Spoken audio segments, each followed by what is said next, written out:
नबीसर थर वेझो ॻोठ दौलत चांडियो में जेको यूसी नबीसर जो तमाम वॾो ॻोठ है, जो 500 घरन ते मुश्तमिल ॻोठ है। ही ॻोठ जो है बदकिस्मती से इन ॻोठ के अंदर मिडिल स्कूल समेत 4 स्कूल कायम थियल आहिनि, जंहिंमें सिर्फ एक प्राइमरी स्कूल हलंदड़ है। ॿुधायो थो वञे त जेको मिडिल स्कूल है उन जे अंदर मुक़रर थियल अमलो जेको आहे सो कुनरी जे मुख़्तलिफ़ स्कूलनि में ड्यूटी करे हितां जी पगार खणी रहियो आहे, जॾहिं हिते जो नओं नस्ल तबाह थियल आहे। उन खां अलावा सिहत जो मसलो है, रोड जो मसलो है, पानी जो मसलो है, मसइलनि जा शिकार थियल आहिनि ये ॻोठाणा। अचो त इन्हनि ॻोठाणनि सां ॻाल्हियूं करियूं त हू छा था चवनि।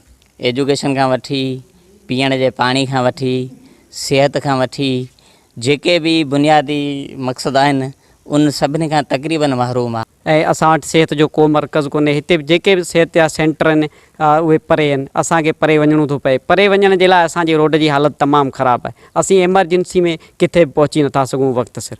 स्कूल आहे जंहिंमें टीचर्स जेके आहिनि उहे पगारूं हितां जूं खणंदा, मुक़ररु हिते थियल आहिनि, ड्यूटी का साइड पासे कनि पिया। ऐं न ई हिते का बेंच आहे, न को टीचर आहे, न ई का अहिड़ी माना रिपेयरिंग वारो कमु कयो वियो आहे, न ई को सोलर सिस्टम आहे, न को प्लांट आहे पाणी लाइ, न को बाथरूम सेटिंग आहे। दौलत खान चांडियो जे रहवासियुनि जूं ॻाल्हियूं ॿुधी उस्तादनि खां सख़्ती सां पुछाणो करे खेनि पंहिंजी ड्यूटी ते उमाणे असांजे मुस्तक़बिल ते रहम कयो वञे, असांखे बुनियादी सहूलियतूं ॾिनियूं वञनि त जीअं असीं दुनिया सां गॾु हली सघूं। कैमरा टीम सां गॾु आजिज़ चांडियो, सिंध टीवी न्यूज़, नबीसर थर।